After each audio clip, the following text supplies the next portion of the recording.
She got in there. I mean, she made it happen. And he doesn't shy away from opinion. And I do enjoy drinking cold beer at ballparks. So if that makes me a baseball fan, then I'm a diehard baseball fan. It's Hacker After Dark on 1010XL. And a very good Thursday evening to you, Jacksonville. It is Hacker After Dark, 1010XL 92.5 FM with Dylan Denmark. The Hacker Ryan Green with you. Glad you are with us on the beginning of week one of college football. There are games going on all over the country, games that will kick off later on tonight as well. Not a great lineup, but are a couple of games that have piqued my interest, including USF, a 17-7 lead over Boise State. 4 minutes to go in the third quarter. Of course, USF will be Florida's opponent 1 week from Saturday as the South Florida Bulls looking to make a statement. It would be an upset. Boise State comes in ranked 25th in America. USF scored on a just crazy fake punt moments ago. Boise is driving. They are in USF territory. Again, 4 minutes to go, third quarter. USF up 10. North Carolina State over East Carolina, 17-0. That game on the ACC network. Rutgers out of the Big Ten. That still sounds weird to me. Rutgers out of the Big Ten. They lead Ohio out of the MAC, 31-17, as they are getting ready to go to the third quarter. Oklahoma State has just kicked off. They lead UT Martin 7-0. And then a couple of decent games tonight. You got Buffalo and Minnesota at 8 o'clock. Nebraska, Cincinnati, 9 o'clock on ESPN. And then Miami of Ohio and Wisconsin also at 9 o'clock as week one of college football has commenced. We will have a lot of games tomorrow and then just a crazy Saturday ahead of us. And we're going to do a lot of college football tonight. My buddy Matt Hayes, you hear him every day on XL Primetime. You read him over there at the USA Today. Matt is one of the best when it comes to talking college football. He'll join me coming up here in less than 15 minutes to preview not only week one, but talk Florida, Florida State, Miami, and more. So we will do that with Matt Hayes. I did go down to the Jaguar practice earlier today at the Miller Electric Center. I had the opportunity to catch up with offensive lineman Jonah Monheim, the 7th-round pick out of Southern Cal. Probably the reason they traded Luke Fortner, right, is how good they felt about Jonah Monheim. And you will hear that one-on-one conversation coming up in about 30 minutes or so here on Hacker After Dark. Also, Jesse Simonton has covered the world of college football for years. We will preview Alabama, Florida State, LSU, Clemson, Texas, Ohio State, and more with Jesse Simonton. So plenty of college football, plenty of Jaguar talk coming up here in hour number one tonight of Hacker After Dark. Every night on HAD, we do kick it off with a big deal of the night and Dylan Denmark. Let's do that right now. Time now for the big deal of the night. What's the big deal? What is the big deal? No big deal. It is a big deal. On Hacker After Dark. A reminder, about 12 hours from right now, roughly 8 o'clock, 8:15 tomorrow morning, Dylan Denmark and yours truly will have the season debut of Gator Bites on the 1010XL.com social media platforms on Twitter, Facebook, YouTube, etc. So join us tomorrow morning, Gator Bites, as we kick it off to preview Florida and look ahead to Long Island, but more so look ahead to the season here in 2025. And that's where I want to begin Hacker After Dark here on a Thursday as week one has kicked off tonight. We do this with the NFL every year. We'll do it, in fact, 1 week from tonight with the NFL. We'll do our division previews, playoffs, and ultimately Super Bowl winner. We won't go that deep when it comes to college. I don't think you want to hear the 12 playoff teams that Denmark and I have. But as college football does kick off, I did have some thoughts about the four Power Four champions, Big Ten, Big 12, ACC, and, of course, SEC, the national title game, and, of course, the ultimate national champion. And there's a lot of teams to choose from, right? There's a lot of directions you could go. Like, I'll go ahead and tell you, in the Big 12, that's the conference that I'm least familiar with. But what I do know is this. A team that was good last year, that's returning a lot of starters this year, is probably a good sign, right? Probably a good omen for the season. And I know they lost a star running back, and I get it, but they did not lose a lot, including their quarterback who is back, which is rare now in today's college football. So Denmark, for that and for that alone, give me Arizona State in the Big 12 to repeat as Big 12 champion. Yeah, you could give me a six-sided dice, and anywhere it rolls, I would pick a team, between Utah or Baylor, BYU, Texas Tech, TCU, Arizona State.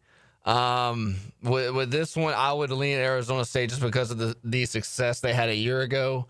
But I think this is going to be a very close call. Yeah, I mean, the Big 12 it's not top heavy, right? It doesn't have the Georgias, the Alabamas, the Texas, the Penn States, the Ohio States, teams of that sort. But what the Big 12 does have is a lot of good teams. You could close your eyes and see Utah, TCU, BYU, as you said, Arizona State, among others, winning that thing. But I will go with Arizona State. Denmark will as well. Let's go to the Big Ten. A common thought among all the college football guys that I've had on is Penn State's the best team, but James Franklin's a terrible game day coach, and they'll find a way to mess it up somehow. I don't think so. I think James Franklin's probably heard enough of that for a while. They made a pretty decent run last year, certainly. He wasn't a terrible game day coach last year for a lot of ball games. And on paper, with what Ohio State lost, you could make the legit argument that Penn State, with that quarterback, has the best roster in the Big Ten. So, yeah, give me Penn State to win the Big Ten to join Arizona State as two of the Power Four conference champions. I think Penn State will make the playoff. How good they'll be to be determined. I think Oregon will play in the Big Ten title game. They'll play Ohio State. And I'll take Ohio State to win the Big Ten. Ohio State to repeat, despite losing all they did. And Oregon's a good call, too. But, again, a lot of newness out there at Oregon. I just think Penn State, even though they did lose guys like Tyler Warren, there is, merit to that. I just think they lost the least of all the contenders there. And to me, that might mean something. All right, the ACC. It's Clemson and it's everybody else, right? That's what we've been told. It's Clemson and then a significant gap to maybe Miami. Who knows after that? Those are the two front runners. SMU, perhaps. Could they do something again? I'm going to drink the Kool-Aid because everybody I've talked to, everybody loves Clemson, loves Klubnik, loves what Dabo Swinney has done. So give me Clemson in the ACC. I'm not sure, Denmark, if they're that much better than everybody else, but I've heard that for the last 3 months, and I guess I'm just drinking the Kool-Aid at this point. Yeah, I don't think any. I think it's Clemson, a big gap, and then a Miami, which I'm not really too high on with them losing as much talent as they did from a year ago. And I don't really have as much faith in Carson Beck as some people do. So I'll take Clemson easy to win the ACC. And then in the Southeastern Conference, look, there are 4 teams that everybody's talking about. It's Texas, it's Georgia, it's Alabama, and it's LSU. All right, those are the 4. And then I do think there is a gap to Florida, Texas A&M, Tennessee, South Carolina. Yeah, with Sellers, I get it. But if you talk to SEC guys, and I tend to agree with this, in whatever order you want to put it in, Texas, Georgia, Alabama, LSU. To me, one of those 4 is going to ultimately win the Southeastern Conference. But I'm not going to buy into Texas. And the main reason I'm not going to buy into Texas is because they have to go to Athens. They have to go between the hedges later on in the year. And I don't know if you know this or not, Georgia doesn't lose a whole lot in Athens. They haven't lost there in like 5 years. I think they've lost one time at home in the last 7-8 years. Craziness. I think. Craziness. Like 47-1 the last 48 games. And I do agree that Texas's roster may be better top to bottom, but there's something about Georgia at home in those big games. Now, Georgia's going to have their own problems because Georgia does have to go to Alabama. They have to play Tennessee. They have to play Florida, obviously. No one gets it easy in the SEC. But if Texas and Georgia later in the year is for the SEC championship in the regular season, because that game is in Athens, I will take the Dogs to win the Southeastern Conference. I'll take Texas to beat Georgia. And one thing is about Texas, they go to Columbus on Saturday. They go to Florida and to Georgia. Hey, craziness. So yeah. I don't think by the end of this season they're going to be phased by anything because they're going to be road tested like no other team in college football this year. And when you get to the playoff, you get to a lot of neutral site games. Obviously, home field doesn't mean anything after the first round. So when you get to neutral site games, may the best team win. And I think all the talk you hear about Clemson, about Texas, and about Penn State, I do think one of those three will ultimately win the national championship. I am going to go, man, do I want to pick against the SEC and have them not win a title for the third year in a row? I'm going to go Penn State. Give me Penn State. James Franklin finally gets it done. The third straight national championship for the Big Ten. Give me Penn State to win it all in 5 months. Penn State makes the Final Four, but I'll take Texas to win the title. Who do you have them beating, just out of curiosity? Jeez.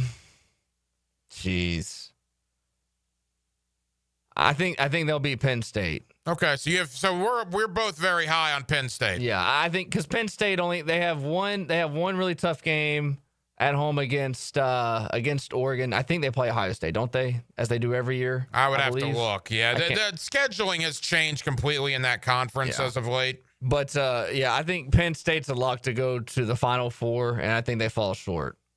There's just something about Penn State this year, something about James Franklin. It's kind of like Michigan with Harbaugh. At some point, it's just going to be their year.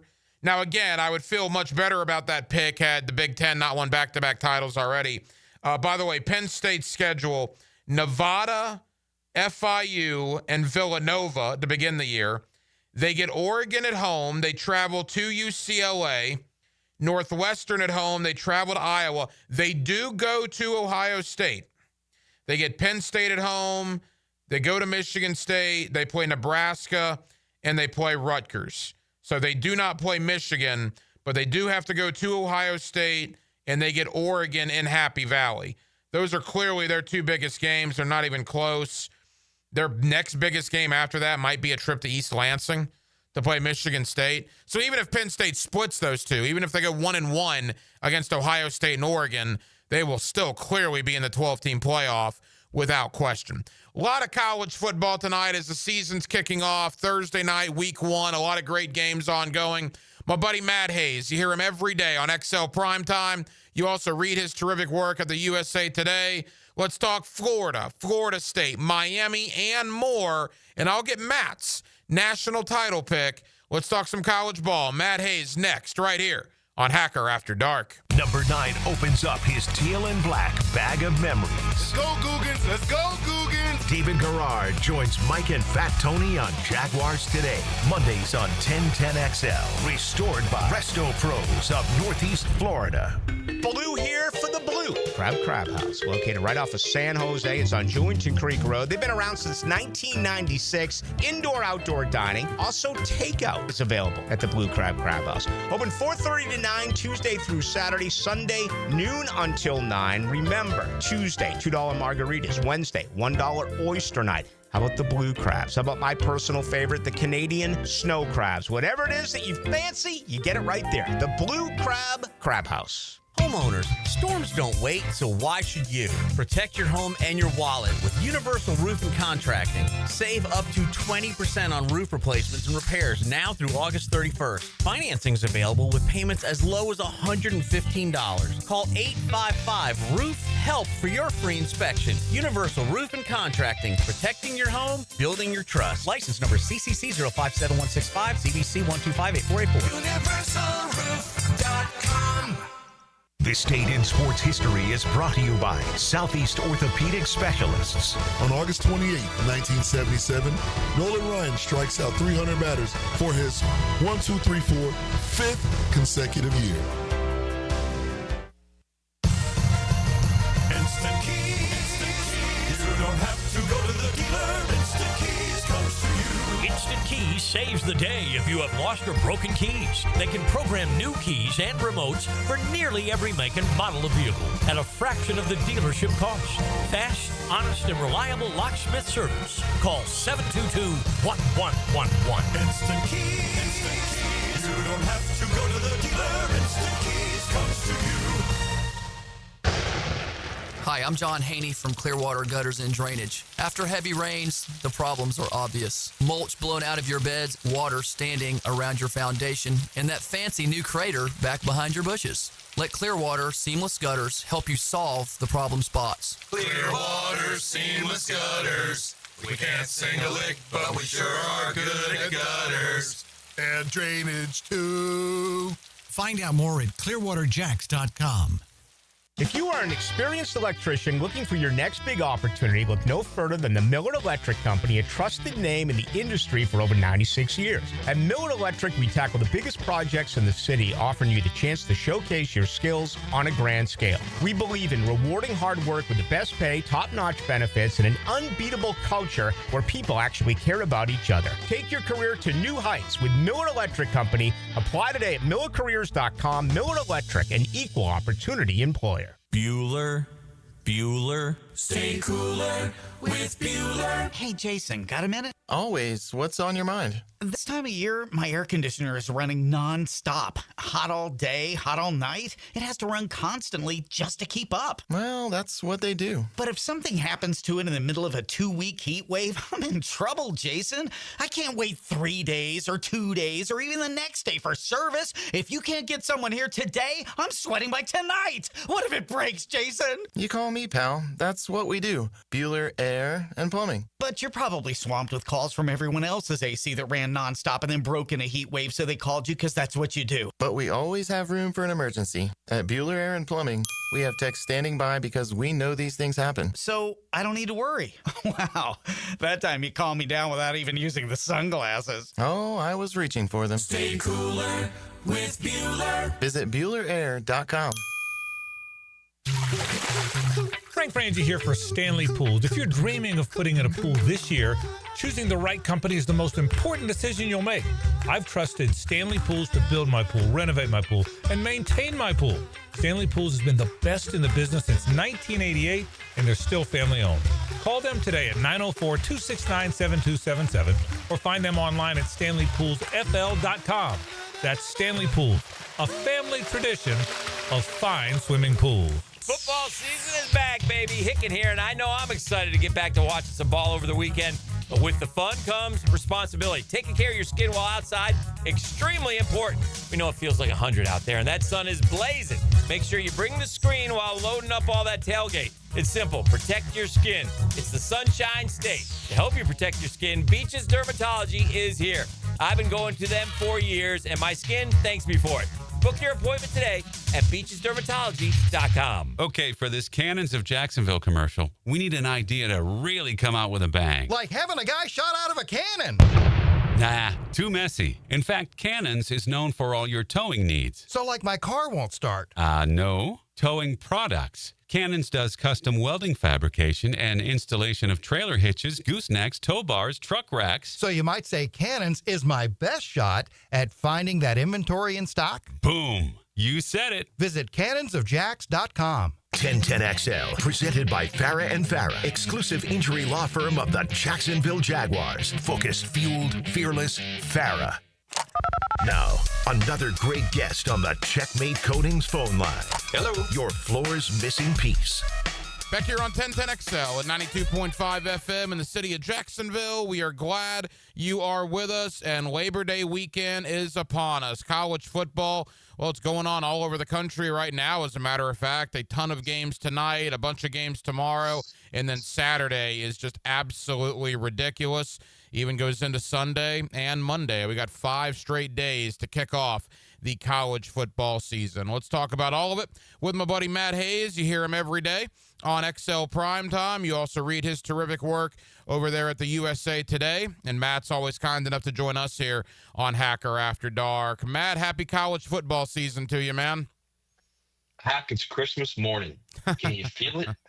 Can you feel it? I know you're you love your Jags. There's no doubt about it. Former season ticket holder up there in section 432. Is that right? Oh, what a memory you have. Absolutely. Yeah. I sat with a couple of your friends from that section too at the Hacker Fantasy Draft. But there's nothing quite like college football, bro. Nothing quite like it. No, I completely agree. And let's dive right in. Let's get to Florida. We're not going to know a whole lot about the Gators in the first couple of weeks. We'll find out a lot about them September 13th at LSU. But, Matt, what is your thought on Florida? There's some expectations with the Gators coming into this year. Yeah, which I guess if you're a Florida fan, that's better than the alternative, which is what it's been for the last few years. I think, and Billy Napier hasn't shied away from talking about how, he thinks this is his best team. The old spot the ball thing he keeps saying. He doesn't care about the schedule they're playing. Doesn't care about the difficulty of it. He thinks they got a good team. He thinks they're going to play well. So, yeah, I mean, if I'm a Florida fan, I am pumped about this season because I saw how well DJ Lagway played in the 7 games that he started. He was 6-1. The games that he finished, he was 6-0. So, I mean, I'd be a little excited if I were a Florida fan about where this thing's headed. Let me be devil's advocate here. 12 touchdowns, 9 interceptions last year for Lagway. Maybe more concerning is only a 60% completion percentage. Am I overthinking this when it comes to Lagway? I think a little bit because you're also talking about a true freshman in that conference against that schedule. That's a very difficult lift. I think, guys get better, obviously, as the season goes on as freshmen. You look at what he did against Georgia before he got hurt, against LSU, against Ole Miss, against Florida State, heck, even in the bowl game. I mean, he made some bad decisions in the bowl game. Made a bad decision against Florida State, but that's all right. I mean, that's learning. I think you look at the good in those games. I think you look at how he can change his release point, how he can avoid the rush and not necessarily take off. He just moves in the pocket and finds an extra half second to throw the ball. Those are things that you can't teach. Changing your release point the last second to get a pass off, throwing a defender to the ground to get a pass off. Those are rare. You can't teach those things.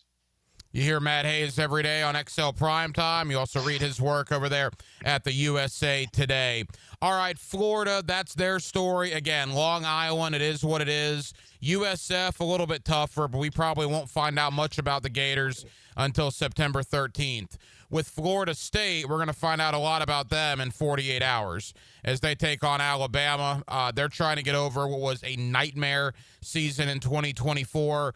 49 new guys, obviously a new offensive coordinator, a new defensive coordinator, and all of a sudden here comes the Crimson Tide into Doak Campbell Stadium. Matt, what is your thought on Norvell and the Seminoles heading into the year? It's a heavy lift. I mean, you cannot avoid 2-10, Hack. That's kind of the reality of the situation. And he turned over the roster and he made a point this offseason to say they signed guys from the portal and they signed guys in high school, guys that fit their profile, fit their philosophy. They weren't just going after big name guys to make splash impacts like, apparently they did the year before when they went 2-10. We'll see what happens. I think it's hard to argue against a guy that has an unbeaten season on his record. And it's very difficult to do that in a power conference, be it the ACC, the Big 12, or the SEC and Big 10. You going undefeated in those power conferences is difficult, and he did it. And I think you got to give him a little leeway. So let's see where it heads. I think he made a very good decision with Castellanos. Castellanos, when he's playing well and he's right, he's a dangerous player. And I think Florida State saw that firsthand 2 years ago during that undefeated season when he almost beat them. So he's got the ability to put defenses in conflict both with his legs and his arm. And I think I've been saying this all summer, Hack. I think they're going to scare the hell out of Alabama. I don't think they're going to beat them, but that's going to be a fourth quarter game because I mean let's be honest. Yes, the Alabama defense potentially could be very good. The offensive line is strong. They got a brand new quarterback who's been there for 4 years and hadn't won the job, and have been given multiple opportunities to win the job. And I keep hearing people compare him to Mac Jones. Mac was never really given an opportunity to win the job. There was a guy in front of him that was better than him. It's different with Ty Simpson. Ty Simpson could have won the job each of the last 2 years and did it. So I will wait and see. I'm going to reserve a little bit on Ty Simpson to see how he plays and what it's like when he goes on a road game. And frankly, I want to see what Alabama was like as a road team. They weren't that good last year as a road team, Hack.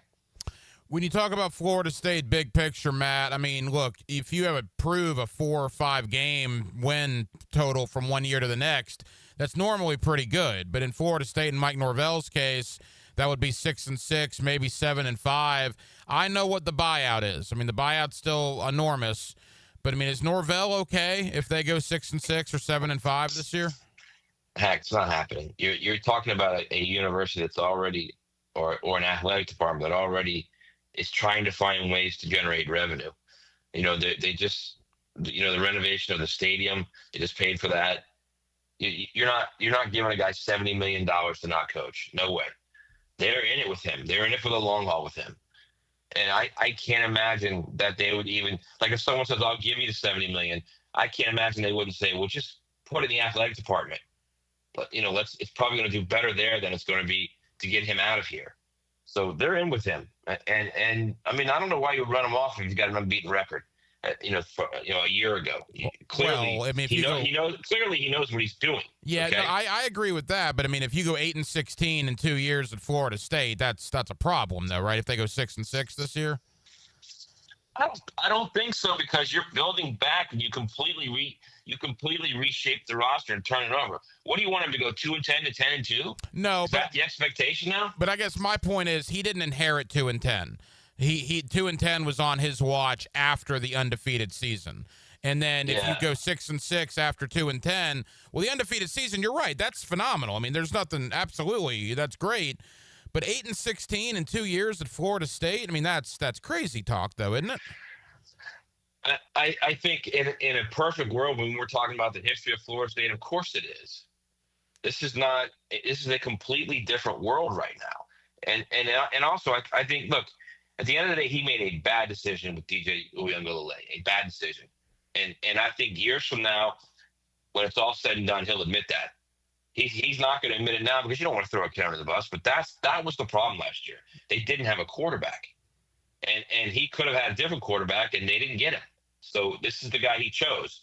Now he chose another guy, and looks like he chose correctly. We'll see what happens. Couple more from Matt Hayes. You hear him every day on XL Prime Time. Matt, down to South Florida. We'll find out about Miami pretty quick here in the first month. They have home games against Notre Dame and Florida in the first 4 weeks. What do you think about Carson Beck, Mario Cristobal, and the Hurricanes? I think you got a bunch of motivated people down there. Carson clearly is a motivated quarterback. He's read and heard all the things from Georgia fans. So they think he's the reason that they've quote unquote slipped, because they haven't been in the playoff or won a national title the last 2 years. So he's I should say, in the playoff 2 years ago and didn't win a national title last year. He's the reason, forget about the fact he's 24-3 as a starter. And it was him who basically got him to the playoff last year. He got hurt in the first half of that SEC championship game. To me, it's difficult to not see what he's done and not think he'll do the same thing in Miami, play that way, play at a high level. They've got really good receivers around him. I'd be shocked if Miami drops 33 passes like Georgia did. Miami will protect better than Georgia did last year. I expect Carson to have a huge season. And you've got Mario, who's, Mario's heard what people have said, what the elite, the old time Miami guys have said. You can't have a defense like that. And he went out and he got Corey Heatherman. Let's see if it works. If it works, again, you've got a bunch of guys that are motivated to prove what happened last year. The meltdown, the meltdown in the last month of the season wasn't where this program is headed. Are they going to beat Notre Dame on Sunday? It's a difficult game because Notre Dame's defense is really good. But I think they will, because I think you're talking about a first-time starter at Notre Dame in a big game on the road. Granted, there will probably be 20,000 Notre Dame fans there, I would guess, at least, maybe more. But that's still a tough environment. It's still a game where you make a mistake and then you're down 2 scores and then you're chasing points, and that's hard for a first-time quarterback. So I think at the end of the day, it's going to be a lot closer, and it's not going to be the kind of the wild shootout everyone thinks it's going to be. I think it's going to be more defense-oriented, and I think Miami's going to pull it out in the fourth quarter. Matt, as we wrap up, we won't hold you to it. We'll hopefully have you back on a couple of times this college football season, certainly. But as it stands right now, as we kick this thing off, give me your 4 Power 4 conference champions, and who do you think ultimately 5 months from now wins the national title? All right, well, I'd say Penn State in the Big Ten. I'll say Oklahoma in the SEC.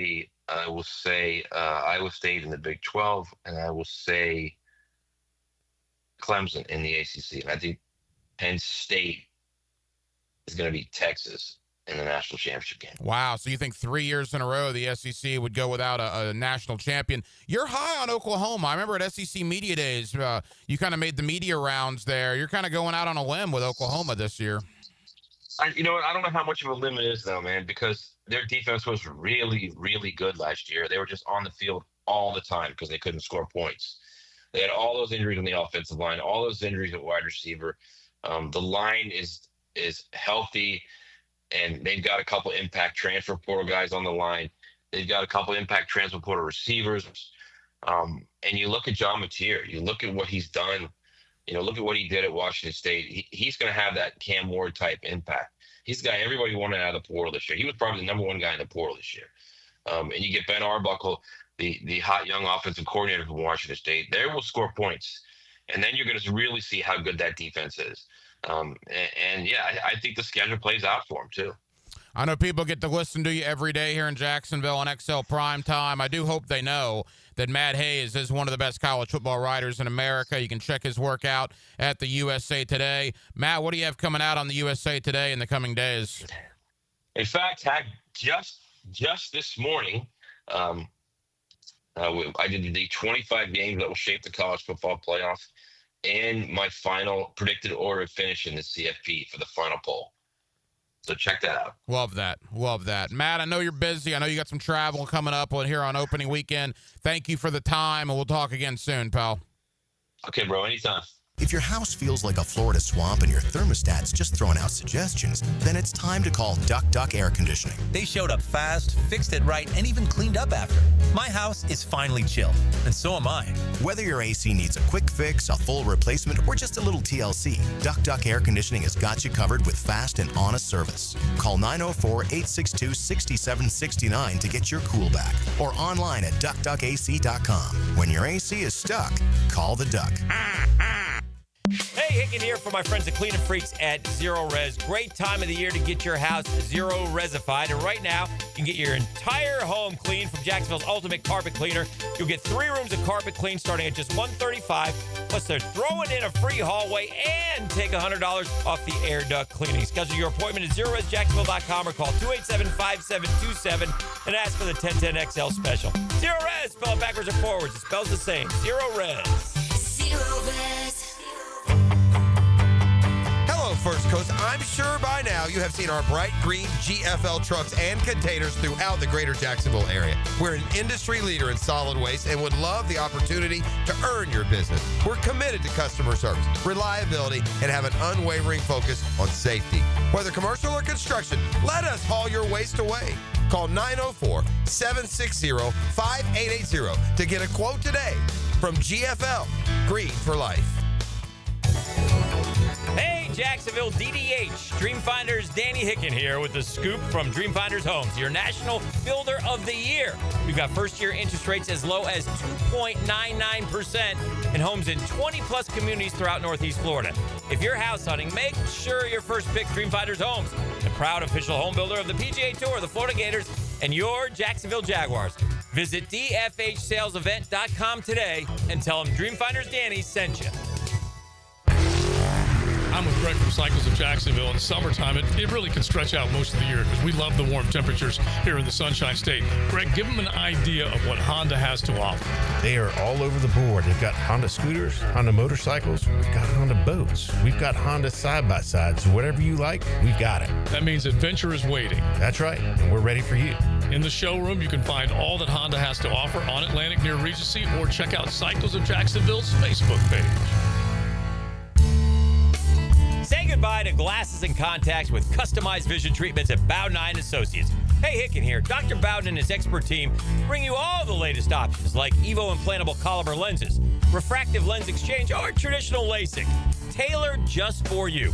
Imagine waking up to clear vision. No hassle, no fuss. You ready to see the difference? Call now or visit BowdenEye.com for a free screening. Bowden Eye & Associates, keeping the first coast focused. Instant Keys.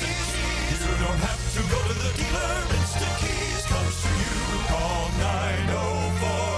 904-722-1111. Instant Keys saves the day if you've lost or broken keys. They can program new keys and remotes for nearly every make and model of vehicle at a fraction of the dealership cost. Fast, honest, and reliable locksmith service. Call Instant Keys, 722-1111. Life is about choices and the decisions you make. I'm David Robbins with Epstein & Robbins. If you're convicted of a DUI, you'll have to face severe consequences. Walking through the doors of the courthouse or appearing at a bond hearing can be extremely intimidating. Without the right lawyer, you're likely to make the wrong decision. Let our team help you make the right decisions in court. Epstein & Robbins, the right choice. Epstein & Robbins, fighting for your rights since 1975. 1010XL, presented by Farah and Farah, exclusive injury law firm of the Jacksonville Jaguars. Still, present, ready. Farah doesn't flinch. Hacker After Dark on 1010XL. Yes, it is. My Jaguar practice one-on-one earlier today with offensive lineman Jonah Monheim comes up in one moment. Oh, by the way, if you missed this afternoon, Micah Parsons traded from the Dallas Cowboys to the Green Bay Packers and then proceeds to sign a contract worth, $47 million a year? $47 million for Micah Parsons to go to Green Bay.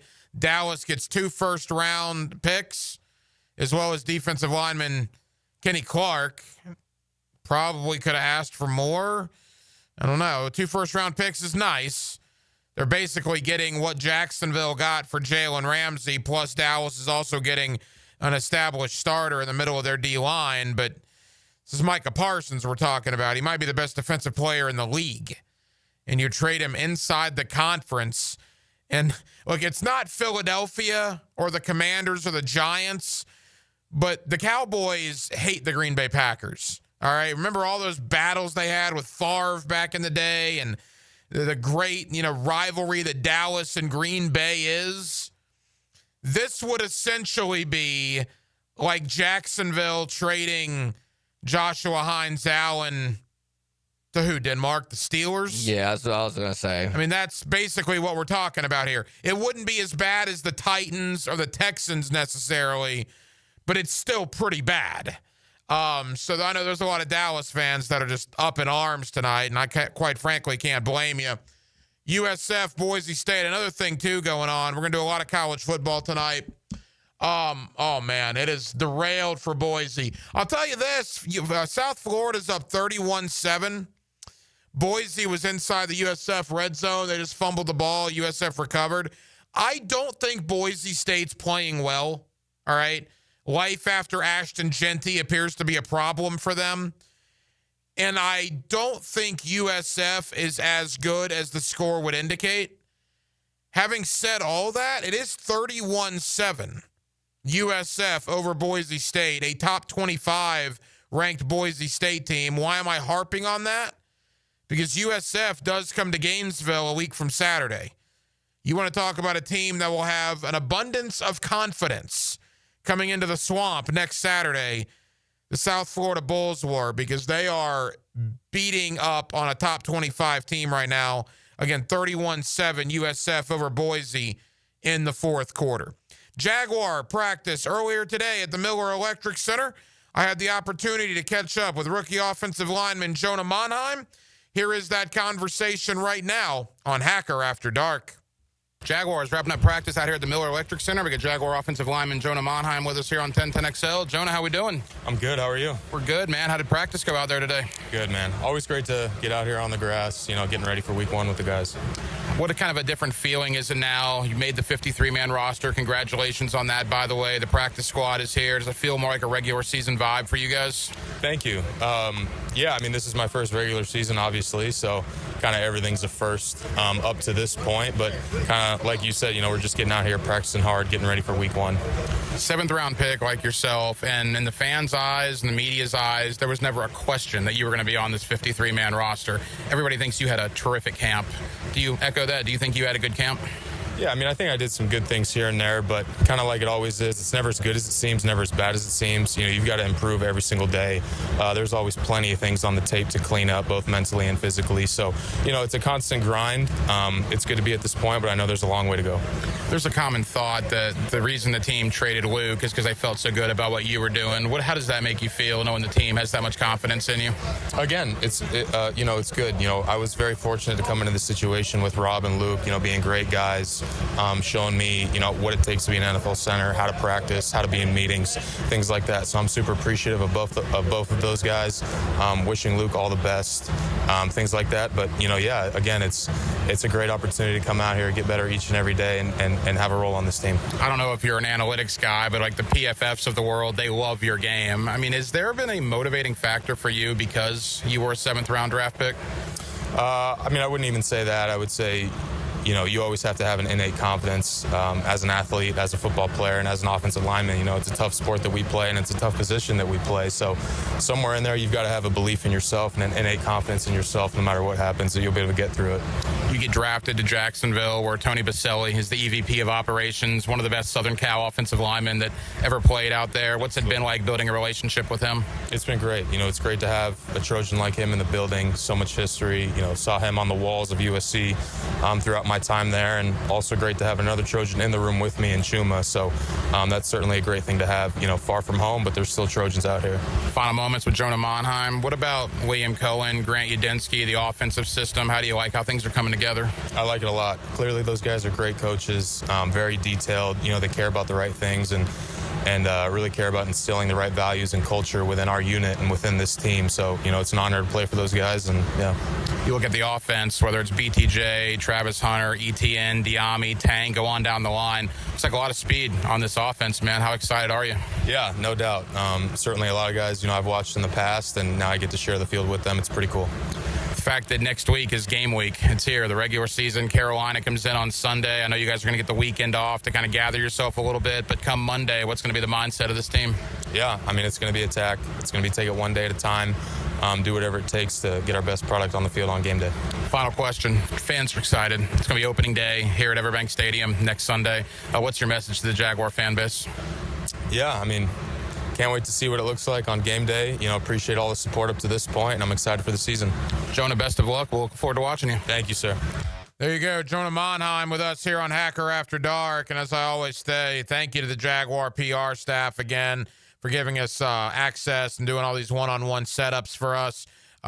Golly, we've probably talked to 20 different guys throughout the duration of camp here on Hacker After Dark, and we certainly appreciate Emily, Dylan, Amanda, John, everybody down there with the Jaguar PR staff. So that's Jonah Monheim, one of the bigger stories of camp. Again, it felt like more of a regular season deal today. The 53-man roster. You had the practice squad guys out there as well. Cole Van Lanen was out there going through work, which was good to see. I saw Monteric Brown working off to the side. Saw Wyatt Milam out there as well, not doing so much to the side, but it was good to see Wyatt Milam out there. And it looks like the team is getting some health back. We are 10 days away from the regular season opener. We know the unfortunate news about Caleb Ransaw being on the season-ending IR.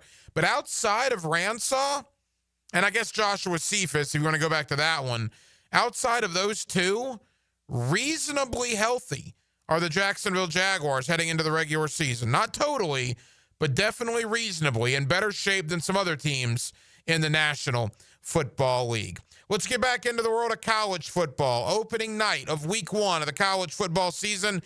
USF making a statement right now, 31-7 over Boise. This game's over. I mean, there's 9 minutes to go. You're not going to come back from 24 down with 9 minutes to go. USF will have the biggest win of tonight, more than likely. Let's preview week 1. Let's preview the college season in its entirety. Jesse Simonton has covered the world of college football for years. He joins me next, right here on our Thursday night edition of Hacker After Dark. It's a high-speed chase to the checkered flag. Off the corner, to the line, the checkered flag is waving. This Sunday at Darlington. He's gonna do it! NASCAR is tuned up by Maxie's Mechanics on 1010XL. I know you love sports, so why not take that passion and make a difference in your community as a volunteer coach with the YMCA? Whether it's soccer, basketball, volleyball, or flag football, the Y is always looking for positive role models to help kids grow in both skills and character. Even if you've got no coaching experience, that's fine. We'll provide the training. Step up, give back, and be the coach that makes a difference. To volunteer, visit your local Y or fcymca.org. Summer's winding down, and we know you want to enjoy what's left of it. But before you celebrate this Labor Day weekend, plan ahead and know all your options. If you drink, don't get behind the wheel.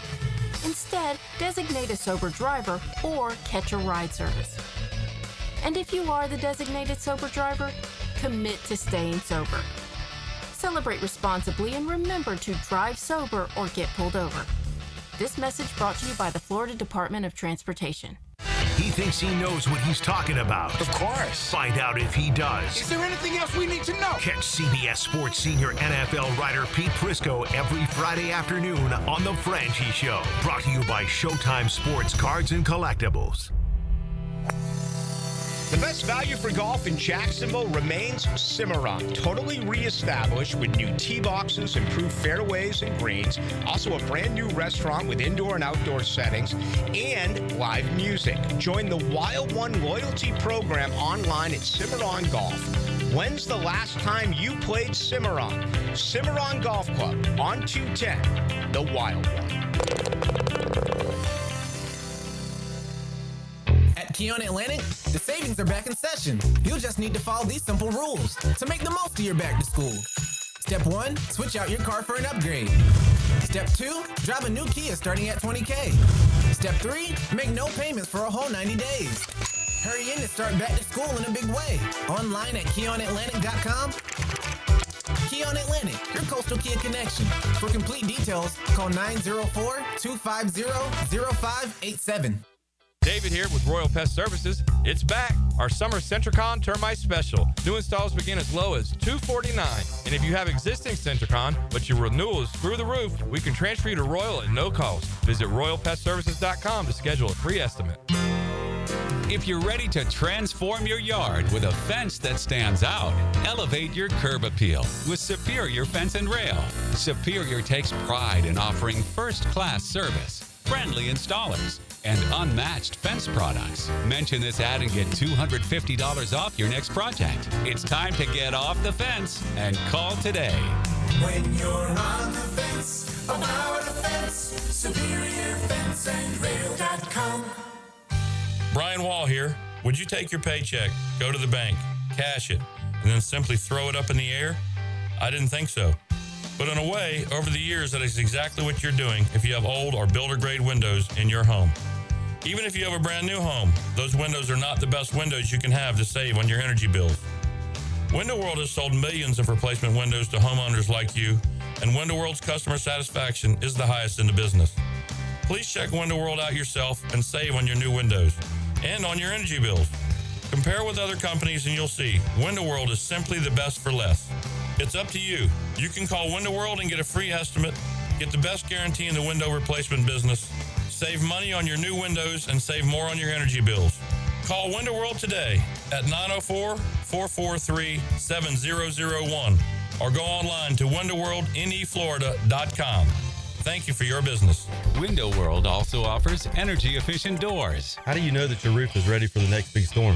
You don't. That's why you need to call me. I'm Ronnie, the owner of Brandon Roofing. We'll assess your roof and fix those issues before they become storm disasters. Visit BrandonRoofing.com today to schedule your free roofing quote. License number CCC 1328006. 1010XL, presented by Farah and Farah, exclusive injury law firm of the Jacksonville Jaguars. When it's game time, Farah doesn't flinch. Now, another great guest on the Checkmate Coatings phone line. Hello. Your floor's missing piece.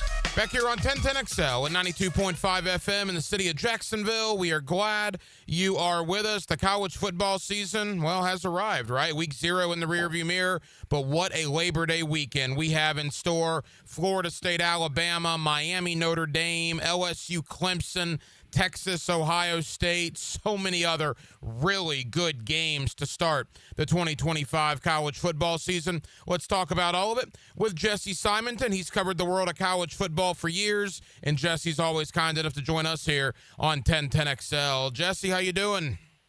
Doing great, man. Doing great. Appreciate you having me on, Ryan. Jesse, always a pleasure, and you have a new venture that you're doing covering the world of college football. I do. I got a new Substack out. It's free right now, so come subscribe, join. It's called Surrender Cobra. I think there's going to be some Florida fan bases, particularly maybe the one in Tallahassee, that are going to be doing a little Surrender Cobra, I think, this fall. But, yeah, come check it out. Free on Substack. You can follow me on Twitter. At Jesse R.E. Simonton and find all the information there too. Perfect, and we'll certainly mention that again as we go along. Jesse, I don't want to spend a lot of time on Florida because they're playing Long Island University, but it is the season kickoff for the Gators. A lot of expectations for Florida coming into the year. With this game and maybe USF next week, although that'll be a little bit tougher certainly, what are you looking for from the Gators prior to that gauntlet starting in week number 3? Well, I think the biggest thing, because I do think there's a lot of optimism in Gainesville with this Florida team this season. You've had me on several times. We've kind of talked about just kind of the bubbling hope that continues to kind of emanate out of Gainesville. And I think a lot of that stems from the fact that the offensive and defensive lines are probably in the best spots that they've been in maybe the last 3 or 4 coaches. That's crazy to say. But I think this stands and has a chance to be the best offensive and defensive line combination they've had since probably 2012 Will Muschamp. So then when you add that with the high upside in DJ Lagway, the receiving talent, I think Jaden Ball is going to be one of the top running backs in the SEC. There's a lot of things to like. Unfortunately, Florida has been dinged up almost the entire time in fall camp. And so they haven't suffered any significant injuries. But these receivers, whether it's the freshmen, whether it's Mizell, whether it's, just some of these guys, basically everybody except for Sturdivant, who they got from UCLA, has been hurt throughout the preseason. Lagway, they've had to kind of treat with kid gloves. Caleb Banks, their big, potential first-round defensive tackle. So I think, frankly, these first 2 weeks are really just about making sure everybody can kind of get on the same page, making sure that cohesion is there between receiver and quarterback. The offensive line kind of meshes together. So obviously, again, they've avoided injuries, but now it's like, all right, now everybody's actually going to have to be on the field. Can we get this thing, the motor running a little bit before we really got to kick it into high gear, when that gauntlet starts? Like you said, Miami, LSU, and so forth. Jesse Simonton here with us. Yeah, it's quite the change from Billy Napier's first 3 years. Utah, Miami, the first 3 season openers. All 3 previous season openers, teams were ranked in the top 20. Florida's playing, quite frankly, an average to below average FCS school on Saturday in Long Island University. Let's get to some of the bigger matchups on opening weekend. Let's go to Tallahassee. You mentioned Florida State earlier. They get Alabama. New look Florida State, a new look Doak Campbell Stadium. That'll be the excitement for the FSU fan base. I'm not sure how exciting it'll be once the ball is kicked off, though, Jesse, at 3:30. On paper, the Crimson Tide look to be vastly superior. Yeah, for me, this one is all about, I think, how do you not make one loss kind of derail your entire season. I do think Florida State's put a lot of chips in this basket, so to speak. You know, Castellanos, their new quarterback, has certainly talked a lot of trash, which is great. You know, now can he back it up? I don't think so, but we'll see. But I just think the way the season ended a year ago, you know, going 2-10, the kind of face plan of it all, the fact that it really did seem to kind of come off the rails, basically, you know, after that week 0 loss to Georgia Tech, and then you come back, you lose to Boston College. This is a big game, obviously, against Alabama, like you said, the kind of renovated stadium. But with the expectations where Alabama is, it would be a monumental feat for, I think, Florida State to win this game. So then how do you just basically not let it derail the rest of your season? I think that's kind of the biggest challenge. I like some of what they've done in terms of personnel. You know, I think there's a lot of optimism and a lot of excitement for the kid that they got from USC, Deuce Robinson. We'll see if Squirrel White, the receiver from Tennessee, can kind of live up to his former billing of what he kind of did, you know, flashed early in Knoxville and then it kind of dissipated from there. Tony White, poaching him from Nebraska. I think that's great. I think it's real TBD on Gus Malzahn. We know he's going to run the ball a lot. We know that's what he likes to do. That seems kind of like a strange marriage to me still. You know, the fact that I think he was probably willing to maybe just retire after potentially getting fired if he didn't find this job from UCF.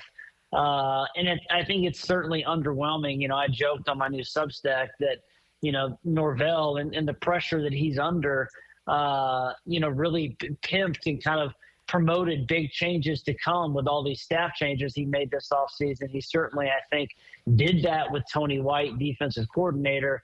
But getting Gus Malzahn kind of feels like, you know, when you suggested and kind of teased to your kids that you're going to take them to Disney, and instead you end up in 3 days of wild adventures in Valdosta. I just, you know, not saying it's bad, but I just think it's a little underwhelming. So we shall see. You know, they certainly don't have the expectations of a typical Florida State team. I mean, they're looking at a win total that's, you know, just south of bowl eligibility at 5.5. So if they did win on Saturday, you know, who knows what this season could be in store for. But if I think a lot of folks, you know, if they do lose, then I think the chances are, you know, how do you not make that, you know, ruin the rest of your season? Jesse Simonton has covered the world of college football for years. He's with us here on 1010XL in Jacksonville. Jesse, Sunday down in Miami, what a game between the Fighting Irish and the Hurricanes. Carson Beck's debut with Miami. What do you think between Notre Dame and the Canes? Yeah, I mean, this game, I think it's obviously Ohio State, Texas, Clemson, LSU, two huge games. I think this game and the Auburn at Baylor game have two of just kind of the more ripe storylines. What I'm probably most interested, frankly, in this game is just kind of really it's probably the two quarterbacks all season. You know, or all off season, it seemed like CJ Carr was maybe running behind Kenny McGlinchey for Notre Dame's, you know, next quarterback spot, and yet he ends up winning the job. Is that an NIL thing? And then what sort of health status is Carson Beck? You know, when we saw him in 2023, when he had Brock Bowers and Ladd McConkey, he looked like a top 5 quarterback in the country. Last season, he looked kind of like the Sam Darnold with the Jets that was kind of seeing ghosts and you know, was struggling behind an offensive line, I think, for the Dogs that was kind of, you know, hit and miss at times because they were beat up. You know, the playmakers certainly let them down. Georgia led the nation in drops, but Beck did not, you know, look smooth. And he, you know, that first half against Alabama was a complete disaster. And then he comes back and, you know, looks like Superman in the second half. He was pretty terrible, frankly, you know, against Texas twice. And yet Georgia was still able to win both of those games. So what sort of quarterback is Miami getting? Because I do think the pieces around Carson with the Canes, that running back room is stacked. That offensive line, they've got a couple blue chippers there. Maliaga is probably a potential first-round talent. The receivers are a question in Miami. They've had to really reload that position after losing Restrepo and several of their top playmakers from a year ago. But this is going to be a heck of a game. And obviously there's a lot of pressure on Mario down there to finally, kind of put this thing into the gear or into the status of what the Canes expect, which is they believe they're a championship program. We'll see. I think they need to make the ACC championship first. That's something that they've never done since they joined the conference, and now would be a good time, especially in the expanded playoff. Jesse, we got 2 minutes. Final question. Huge game for Clemson, huge game for LSU, but it's a gigantic game for the Atlantic Coast Conference. I mean, the ACC has been battered and bruised PR-wise with some of their bad play on the field and some of the things that have gone on off the field. And now they have their best team, clearly their best team coming into the year on a Saturday night in their home stadium, playing a good SEC team, probably a top 4 SEC team. Boy, if LSU goes in there and wins, not only is that a bad look for Clemson, it's a terrible look for the ACC. So I think Clemson's not only playing for themselves, they're playing for the entire conference on Saturday night. Yeah, I would say this. I think you're right about it. It would be a bigger deal for the ACC, I think, than it would be, I think, for Clemson and even their national title hopes this season. And I say that because we literally saw them get completely mollywopped against Georgia, albeit in a neutral site game a year ago, but they got just completely destroyed in that game. Cade Klubnik looked awful, and yet not only he, but the rest of that Tigers team was able to bounce back, make it back to the ACC championship game, win, and get to the playoff. So if they lose against LSU, who I do think has a ton of pressure on them, Brian Kelly, losing 5 openers in a row, where's that offensive line, having to replace all those pieces around Garrett Nussmeier. If Clemson does lose, I think it would be more of a sore spot for the ACC as a whole versus Clemson's, national title hopes. Jesse, tell us again about the Substack, what it's about, and where people can find it. Yeah, it's it's called Surrender Cobra. It's at Substack. It's free to subscribe, so certainly want folks to check it out. It's for college football junkies. I'm a former beat writer who worked his way up, became a national columnist, and now I kind of have some freedom to kind of do some of my own stuff. So it's got good reads and good stuff. So come check it out. It's for the junkies. It's for all the folks like yourself and your listeners who just, we bask in everything that's great about college football, from the Schadenfreude to the community to the identity and how it makes us feel. So be sure to check it out. He's one of our favorites, Jesse Simonton. Jesse, I know you're busy. Thank you for the time, and we'll talk again soon, pal. Thank you for having me, Ryan. 1010XL takes you behind the microphone. You hate me, don't you? No, I don't hate you. Dan Hicken and Jeff Prosser. He hates me. Mornings on 1010XL. Rick Ballou for Coy Dental. That's right, Carlson Dental is now Coy Dental. Dr. Lee has been practicing there for 9 years, has purchased the company. The Coy Dental team still has the same great dentist and staff. And remember, if you get nervous visiting a dentist, don't. There's never a problem at Coy Dental, with light sedation for cleaning and deep sedation for all your restorative needs. Coy Dental, 2 locations in Jacksonville.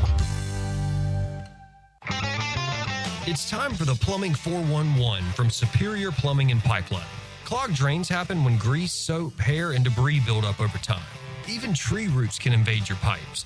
All this leads to the annoying water pooling in your sink or tub. Superior Plumbing and Pipeline has the tools and know-how to clear stubborn clogs and keep them from coming back. Don't ignore a slow drain. It could lead to bigger problems. Make the superior choice when your drains are clogged, and learn more at SuperiorPlumbingJacks.com. Soft takes are boring. That's why I dropped the hammer on the Frangie Show. I'm Hayes Carlion. Listen for Hammer Time with Hayes, weekday afternoons on 1010XL. Hammer Time with Hayes, driven by Kia on Atlantic. Been in a car crash? I'm local attorney Rick Alexander, and I've made it our mission at the Alexander Law Practice to listen to you so I can fight for the best possible result for you. I've been practicing over 30 years, and our team focuses on guiding you through the entire process. And because fees and reimbursement costs come out at the end of the case, I will never ask you to come out of pocket. For a free review, call 904-400-6600 or log on to alexanderlawpractice.com, Jacksonville. The flagship station of the Jacksonville Jaguars. WJXL AM Jacksonville Beach. WJXL FM Jacksonville Beach. Maxed out on credit cards, struggling with high interest debt? You could pay it all off in days with Loan Pronto's Rapid Equity Loan. Hey, it's Prosser here. Get cash out now without touching your low-rate first mortgage. No appraisals, no waiting, no BS. The Rapid Equity Loan Program at Loan Pronto is amazing. One Loan Pronto client just got $300,000 approved in under 24 hours. They paid off debt, renovated their kitchen, and cut their monthly expenses by $1,800. That's a huge turnaround. Instant approvals, low rates, no hard credit pull up front. That's Loan Pronto. Listen, your home equity is yours. Use it. Get cash to consolidate your debt down to one easy, low monthly payment. Call Loan Pronto now for a free instant appraisal for your home and see how much cash you can get today. Loan Pronto is an A+ rated by the Better Business Bureau and have nearly 2,500 5-star Google reviews. Call now and start the conversation. Go to loanpronto.com or call 999-1508. That's loanpronto.com. Looking for the ultimate tailgate spot this football season? Front Runners Tap House has 20-plus televisions, including a massive 396-inch television, so you won't miss a single play. Sink your teeth into extra crispy brine wings, smash burgers, and flatbreads. Fan favorites inspired by the local. Cold beer, a full bar, and the sound always on for every big game. Bring the family and catch every touchdown at Front Runners Tap House, inside the Community First Igloo.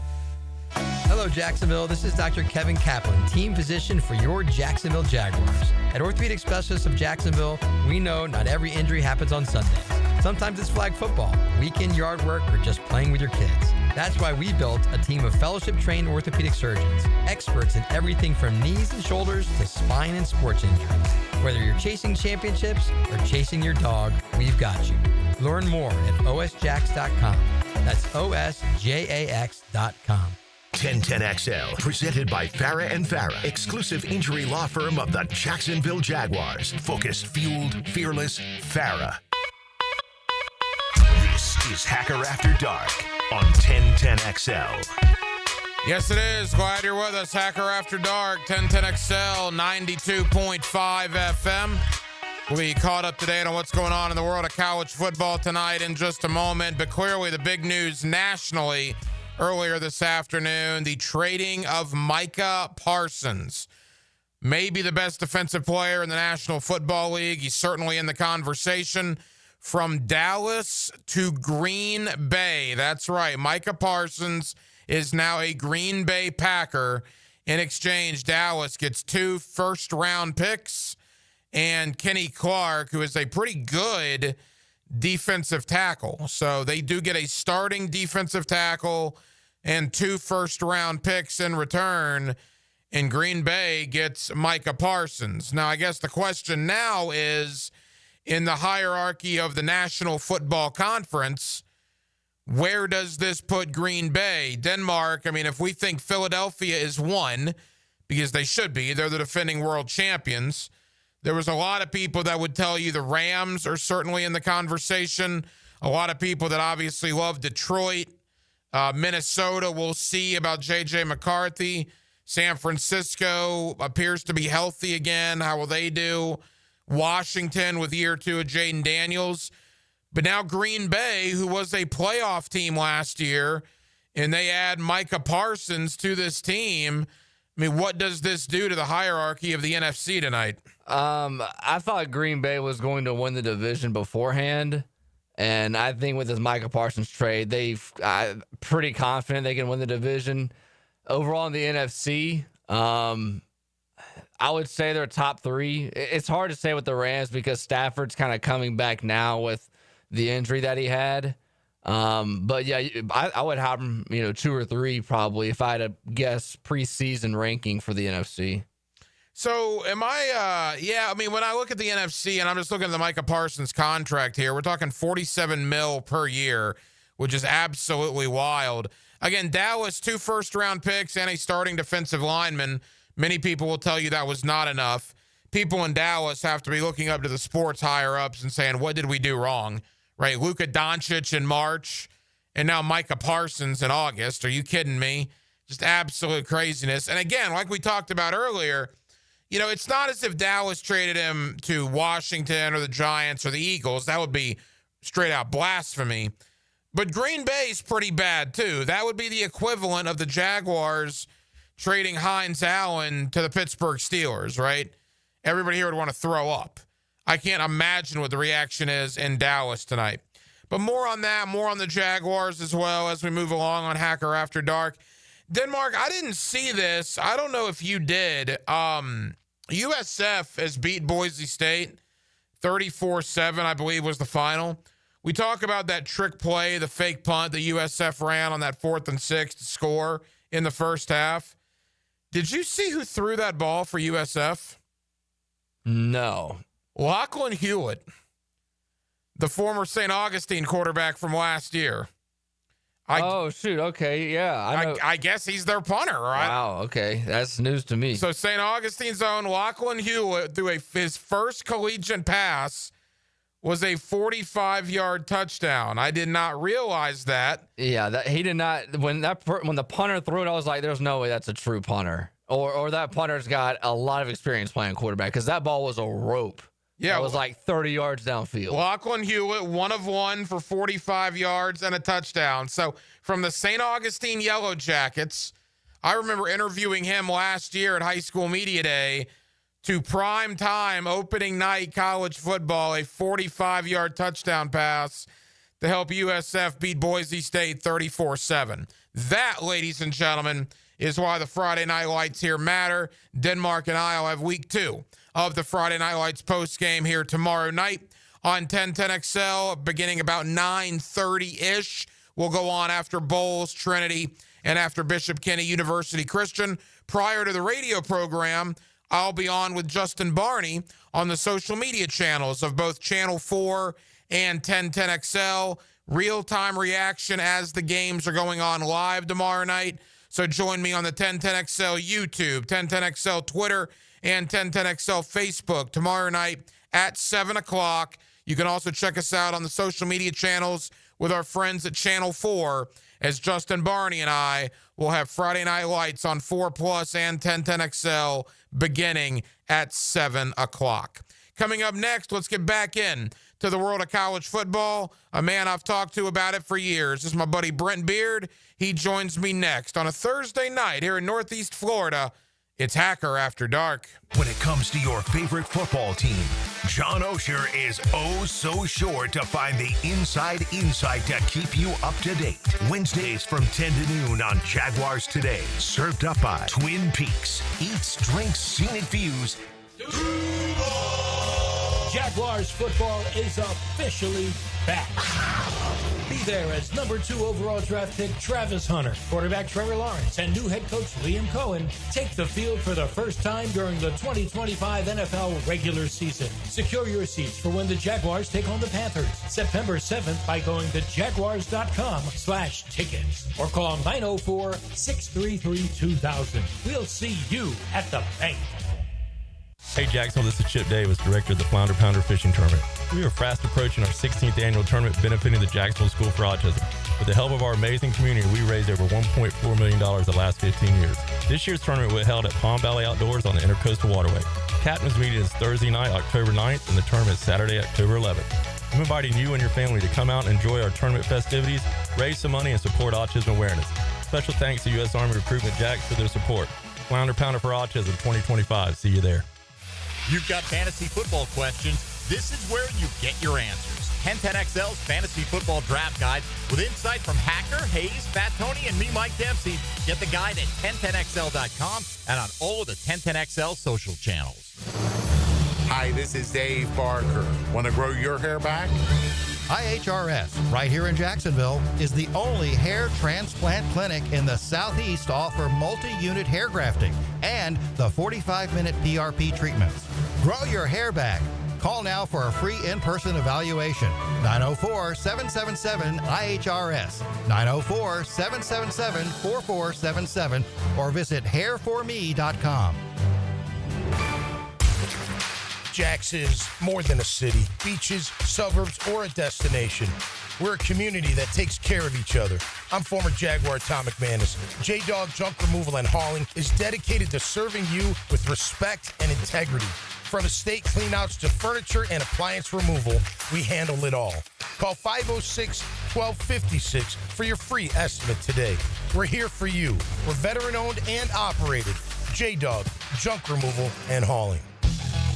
Your grandfather was stronger at 50 than you are at 40. Want to know why? His testosterone was 30% higher than yours. That's not genetics. That's modern life killing your hormones. Stress, chemicals, sitting, it's all crushing your T levels. Male Excel reverses it. Prescription testosterone, thyroid optimization, personalized to you. Over 100,000 men are already winning again. Your turn. Try MaleExcel.com. Free assessment because you deserve it. Your family deserves it. Hayes Carline here. If you're shopping for a new ride, you've got to check out Atlantic Infinity. Not only do you get a luxury vehicle, you also get the Atlantic Infinity Promise Free with every new car. That's almost $2,500 in added value just for buying smarter, and you don't have to sweat it out on the lot. Shop in their indoor climate-controlled showrooms. It's cool, comfortable, hassle-free. They're on Atlantic near St. John's Bluff, or browse anytime at AtlanticInfinity.com. Mike Dempsey for Apex Roofing and Contracting of Jacksonville Beach. If your roof's got any damage, if it leaks, if it's just old and ugly, call my friends at Apex Roofing. But Mike, roofs are so expensive. It's true, quality roofing is not cheap, but Apex Roofing has up to 100% financing available, so you don't have to compromise quality for budget. Apex Roofing, no shortcuts, no stress, just quality work with financing available. Reach for the peak with Apex Roofing and Contracting in Jacksonville Beach. ApexRoofingFL.com. Lucas Tree Service is a certified arborist and a local family-owned business with over 45 years of experience. They specialize in tree removal, trimming, and stump grinding for both residential and commercial properties. Get prepared for storm season and receive top-notch customer service from Lucas Tree Service, 904-241-3533. Online at lucastreeservice.com. 1010XL, presented by Farah and Farah, exclusive injury law firm of the Jacksonville Jaguars. Still present, ready. Farah doesn't flinch. Now, another great guest on the Checkmate Coatings phone line. Hello. Your floor's missing piece. Back here on 1010XL at 92.5 FM in the city of Jacksonville. We are glad you are with us. We got an appetizer last week. Some pretty decent games. Stanford, Hawaii, Iowa State, Kansas State among them. But boy, the main course this week as college football gets underway. It begins Thursday night, goes all the way to Monday, and there are some gigantic games to begin the college football season. One of the happiest guys that I know, and I think he's probably in the conversation for one of the happiest guys in all of college football for the season to get underway, is my buddy Brent Beard. You see him locally on First Coast News, and we get him weekly right here on Hacker After Dark. Mr. Beard, happy college football season to you, my friend. Well, listen, it's a wonderful thing, is it not? I mean, we wait so long for this. I mean, it frankly is a 9-month wait. Well, maybe less than that a little bit, but what they do this week is one of the better weeks of the year. Thursday, Friday, Saturday, Sunday, Monday. I really wish they would duplicate that a little bit more during the season. They don't have to do it every week. I understand that. But for college football fans, it's a wonderful thing. It is a terrific weekend, one of the biggest weekends of the year, schedule-wise, right off the bat. And, Brent, let's dive in. Your alma mater, the Alabama Crimson Tide, head to Tallahassee to take on Florida State in the brand-new refurbished Doak Campbell Stadium that I know Seminole fans will be excited to see over there on Saturday, a 3:30 kick. Brent, as we've gotten closer to this game, I hate this matchup for Florida State. I mean, we're analyzing it, and I'm going to have a lot of Florida State people on this week, but in thinking more and more about this may not go very well for the Seminoles on Saturday. Well, I think a lot of it is going to be determined by how many mistakes that Alabama makes. Now, they obviously have got a change in quarterback with Ty Simpson. Certainly, their best running back is out with Jim Miller, and they are very young on with the kicking game. But still, they are better than Florida State at this juncture of the season. And I mean, they're a 13.5 point favorite right now. So I think the question is going to be, how would Tommy Castellanos do with this Florida State offense? He is quarterback one, and there really is not that many folks who are close to him. And interesting, playing Alabama, your running back, Rodell Williams, came from Alabama. And they've got several players who did. They're running a new 3-3-5 defensively, and this is something that Joe Lee Dunn ran when he was at Mississippi State. But look, the new stadium is going to be neat to be able to see that. But and while I think Alabama wins the game, I think the important thing here is for Florida State to play well. They've got a lot to play for. And look, and particularly when they get into conference action, this is a very important season in Tallahassee, isn't it, Hank? Oh, it is. And look, Florida State's a proud program, so you never want to do the keep it close motto when you're a team like Florida State. But you don't want to lose this one 45-10. All right, if you go out there and if you lose, 34-20, 37-24, I think you feel good about things. I mean, you wouldn't be happy, but I think you'd feel good. 45-10 would be a disaster to kick off the 2025 campaign. And where I don't like the matchup for Florida State, their secondary, there are questions there. There aren't a lot of questions at wide receiver for Alabama. Now, if Ty Simpson can get them the ball, that's where I think Alabama has a gigantic advantage. Well, and Jalen Milroe will not be there, frankly. And Simpson is a good quarterback. He can run a little bit too, but he'll be a lot more accurate throwing the ball than what Alabama had last year. You see Brent Beard on First Coast News. You also get him weekly right here on Hacker After Dark. Brent, Sunday night down in Miami, the Fighting Irish and the Hurricanes. Who do you like between Notre Dame and Miami? Well, probably Notre Dame at this point. Even though Notre Dame had to make some changes, they are still probably the stronger of the two teams. This would be a huge win for Miami, though, if they could get it. There are so many reasons why that this game is so big for them. Now, what's interesting is your quarterback at Notre Dame is C.J. Carr, who is the grandson of Lloyd Carr of Michigan. So I'm sure there were some very interesting things that happened there to get him to Notre Dame. Carson Beck will make his debut, the former Georgia quarterback. I think that's going to be very interesting, too, to say the least. I mean, you would think that Notre Dame would have the advantage along the line of scrimmage, particularly defensively. Now, Notre Dame has lost 6 straight road games at Miami. It's been a while, though, frankly, since they have played. But look, this is a big game, I think, Hank, for the Miami coaching staff. They don't need to get obliterated here by Notre Dame, and I don't think they will.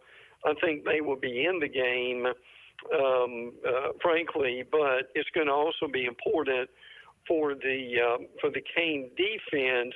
I think that's what failed them last year. Remember, they had 2 excruciating losses in November after being undefeated. They've made changes there with the coordinator and otherwise. So it's going to be very important for this Cane defense to keep them in this game, is it not? It is. And to me, this game is 6 in one hand, half a dozen in the other. When I imagine Sunday night, I could honestly see it going both ways. I'm really high on some aspects of Notre Dame, but Miami being at home, the Carson Beck debut, Miami was very good at home last year. That'll be a crazy crowd in South Florida. I could very easily see Miami winning this game. I think it's maybe one of the better games of the week nationally, no question about it. Another game that I can't wait for is Saturday night. The ACC needs this one, and the ACC needs this one bad when LSU goes to Clemson. There is a thought that Clemson, Brent, is head and shoulders the best team in the ACC, where LSU may be, what, 3rd or 4th in the SEC. Yeah. And if the 4th best team in the SEC goes in to the first place team in the ACC's house and beats them, boy, that talk about how bad the ACC is will just get bigger and bigger and bigger. Yeah, it really will. And the game being at Clemson sort of makes it even more interesting. LSU has not won an opener since 2019. Wow. That is a long time, isn't it, Hack? Now, give them credit. They played some very good teams. They've lost twice to Florida State. They lost to Southern Cal that they had no business losing. But it's an interesting game of quarterbacks, is it not? Cade Klubnik, who's still at Clemson, Garrett Nussmeier at LSU. Whoever wins that battle will go a long way in being able to win the game. So this is going to be a fun game to watch. I know there's a lot of talk about obviously Texas and Ohio State. I think this game will be as good and close, and frankly, in the long run, may have as much meaning as Texas-Ohio State, too. That's a good point. Final moments with Brent Beard. And the Texas-Ohio State thing, I think I read this earlier this week, Brent. 26 guys between those two teams were drafted last year, which is insane.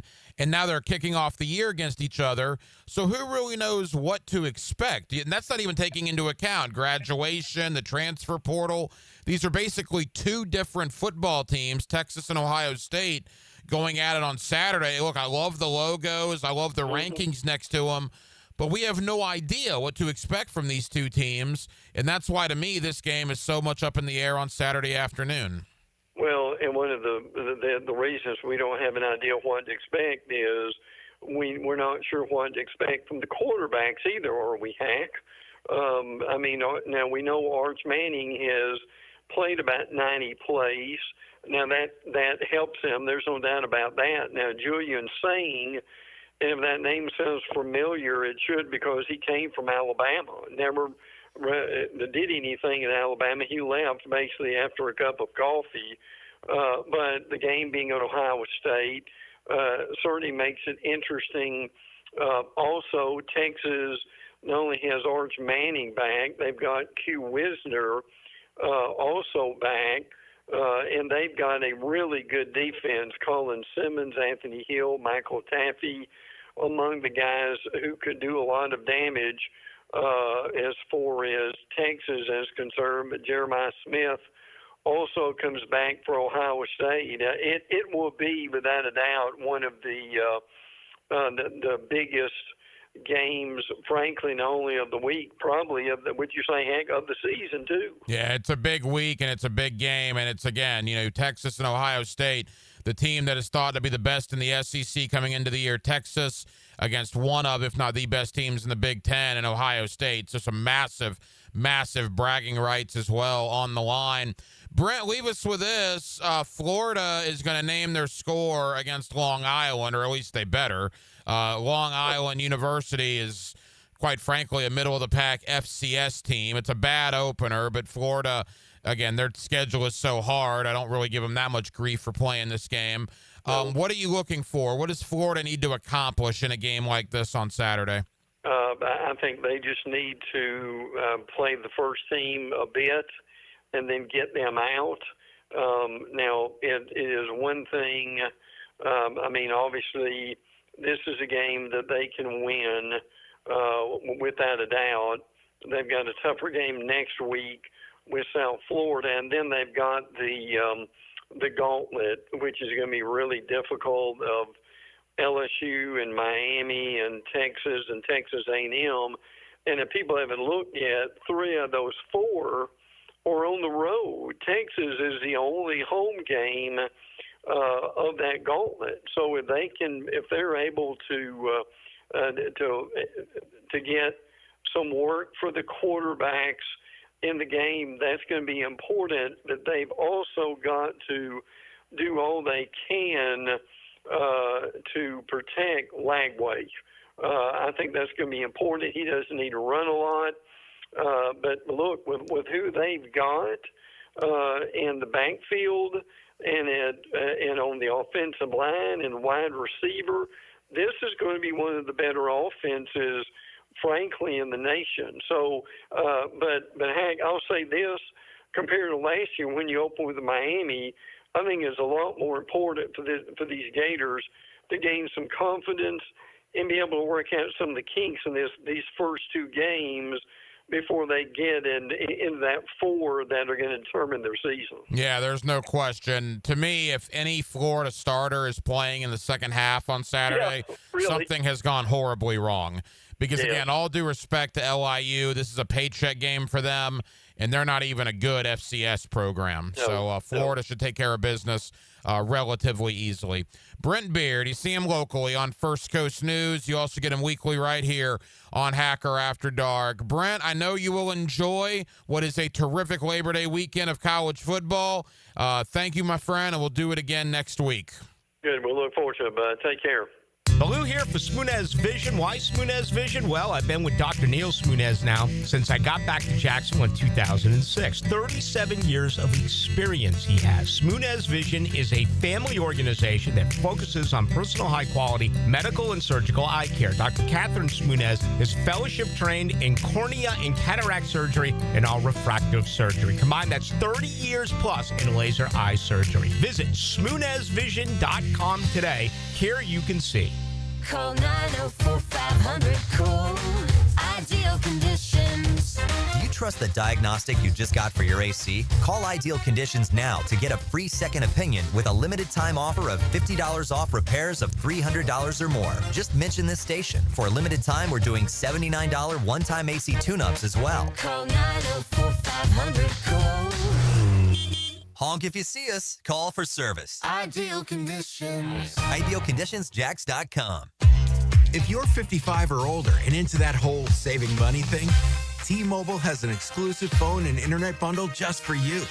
Right now, get 2 unlimited phone lines plus 5G home internet for just $30 each per month with AutoPay, plus taxes and fees. And with 5G home internet, setup is easy with just 1 cord and no technician needed, which is great if you're also into that whole keeping it simple thing. Switch now and experience the best mobile network in the U.S. Visit your local store to start saving. T-Mobile, it's better over here. Based on analysis by Ookla of speed test intelligence data Q4 2024 to Q1 2025, Ookla trademarks used under license. Unlimited on our network. Customers on voice plan may notice speeds lower than other customers and further reduction if using more than 50 gigs a month due to data prioritization. Video streams and SD on this plan. Home internet pricing after $20 a monthly bill credit plus $5 per line without autopay. Debit or bank account required. See 5G device coverage and access details at T-Mobile.com. Prosser here for Lifetime Enclosures and Lifetime Flooring. Football season finally upon us, and with that comes cooler weather. If you've been wanting to upgrade your outdoor living space, you should call the experts at Lifetime Enclosures now. From glass lanais to screened-in enclosures, Lifetime Enclosures and Flooring is the best in the business, so give them a call today. Lifetime Enclosures and Lifetime Flooring. Showroom just off Phillips Highway. Proud partner of the Jacksonville Jaguars. These are the last days for Monahan Jewelers store-wide 40 to 50% off sale. These are the biggest savings we could possibly offer, with everything on display discounted 40 to 50% off, ending Saturday, August 30th. We've bought so much brand new jewelry, we need to make room for it, and the only way to do that is to give you huge deals at 40 to 50% off everything. And the sale ends this Saturday, August 30th. Diamond jewelry, colored gemstones, gold chains, everything. Everything on display is 40 to 50% off at Monahan Jewelers in Atlantic Beach. Hurricane season on the First Coast can leave you in the dark, so why not get a head start on storm season with a home generator system from American Electrical? They've sold and installed more generators in Jacksonville than any other company around, with scores of whole home generator installations throughout North Florida. That's right, American Electrical has been installing and repairing thousands of generators for over a decade in Duval. Keep your loved ones and property protected. Log on to american-electrical.com and see how they can help you. The 30th annual Reggie Hunt Memorial Golf Tournament fundraiser is Friday, October 24th at Amelia River Golf Club. All proceeds support Big Brothers Big Sisters. Register at the Big Brothers Big Sisters events page. Hey, Hicken here. I couldn't be any happier than to join the George Moore Chevrolet family. When I say family, I mean it. Visit their beautiful showroom today off Atlantic Boulevard. Find out exactly what I'm talking about. No pressure, just friendly help. And whether you want a car, a truck, SUV, electric, pre-owned, you name it, George Moore Chevrolet has it. And if you can't make it over to Atlantic Boulevard, no problem. MooreChevy.com is easy to navigate as any site you will try. It's never been more easy to use. George Moore Chevrolet. Together, let's drive. Got a cracked windshield? Not only is it dangerous, but did you know it's also illegal? Call Baker Glass. Mack and his crew use the best auto glass in the market, and they accept most insurance. Plus, all new windshields come with a full warranty. From cars, to trucks, to RVs, you can count on Baker Glass to be fast and friendly. Just check out their Google reviews. Come see us at the shop on Casta Avenue, or we can come to you at your home or business. I'm back with Baker Glass. No one treats you better. Hey, Hicken here for my friends at Clean and Freaks at Zero Res. Great time of the year to get your house zero resified. And right now, you can get your entire home cleaned from Jacksonville's Ultimate Carpet Cleaner. You'll get 3 rooms of carpet clean starting at just $135. Plus, they're throwing in a free hallway and take $100 off the air duct cleaning. Schedule your appointment at ZeroResJacksonville.com or call 287-5727 and ask for the 1010XL special. Zero Res, spell it backwards or forwards. It spells the same. Zero Res. Zero Res. 1010XL, presented by Farah and Farah, exclusive injury law firm of the Jacksonville Jaguars. When it's game time, Farah doesn't flinch. Now, the cool down from the cool guys at Donovan Air Electric and Plumbing. Fast, reliable, and honest service since '87. Back here on 1010XL and 92.5 FM in the city of Jacksonville. We are glad you are with us. Week 2 under the Friday Night Lights tomorrow evening. What did we learn from week number 1? Our team's beginning to settle in now as we get to week 2 of the high school football regular season. My buddy Marty Lee, longtime head coach of First Coast High School. He is retired from the coaching sideline. He is still the athletic director over at First Coast, and he's always kind enough to join us here on Hacker After Dark. Coach, how we doing? Doing good, Hacker. Just getting ready for this second Friday night. You know, everybody's excited. We have our first home game here at First Coast, so excited for the season to begin. Coach, the growth from football teams around the area, week 1 compared to week 2, will there be a noticeable difference? Yes. A lot of people in their preseason classics, Hacker, they played their starters maybe a half. Some people played controlled scrimmages. Some people didn't even do special teams. But after week 1, when the games mattered, now you really know where you are. So now you've got to decide, am I that run-oriented team? Am I going to try to throw it around a little bit? How am I going to do on special teams? And so this week, they were able to work on things and get good film on a true game. You know, you look back last week to week 1, Coach, a couple of things that stood out to me. I want to get your thoughts on it. A little Jacksonville bragging rights against South Florida as Bowles goes down and takes care of business over Monarch in a pretty dominating fashion, Coach. Yes, outstanding job by them. You know, I said it last week. That's great experience for those guys, especially for the playoffs. And that's a solid team. And there were some kids that stepped up for Bowles that I don't think their coaches really thought they would step up the way they did. And again, they dominated that football game. And they got a great game this week too, and so they're off to a good start. That's for sure. Marty Lee with us here on 1010XL. St. Augustine certainly looked the part. That's a pretty good Palatka football team. Big rivalry last week, and St. Augustine had very little trouble. Yeah, Brad does such a great job there at St. Augustine, and he's got those guys ready to play. They look midseason form. I mean, in week one, and that says a lot. That says a lot about your coaching staff and your head coach when they can look that good on week one, the same way Bowles did. So it says a lot about them. They are really going to be a good football team, and I will be shocked if they don't get back to the state championship. Well, it's certainly the expectation there. They know they have a good team there at St. Augustine. I'll tell you another team in St. Johns County last week, Coach, that really stood out to me. I thought Nice made a statement, particularly in that first half with that win over Ponte Vedra. Yes, they did. You know, we knew they had a great season last year, and everybody was trying to, wonder, are they going to still be that program? And it looks like he's established that program now. And, they had a great first half. And give Ponte Vedra credit. Now, they came back in that second half and played really well, made a game out of it. And but Nice looks like they're the real deal this year. Coach, before we start looking ahead to this week, a couple of more things I want to hit on from last week. Ed White, that was a really big win over Trinity Christian. That's a rivalry win. A lot of people probably didn't expect Ed White to win that game, and they won it rather easily in the fourth quarter. Yes, and I was one of them. I picked Trinity to win that football game, and a lot of people don't know that that's the first time that Ed White's beat Trinity. And a lot of people didn't realize that the running back that they had didn't play in the preseason classic, showed up for that game, and boy, he ran that ball hard. That's a big dude running downhill, and it's hard to stop a man like that. And so, LJ over there has got that program in the right direction. A lot of people have told me that the discipline is back at Ed White. Maybe was missing the last year or two, but it's back, and they look like they're going to be a strong contender.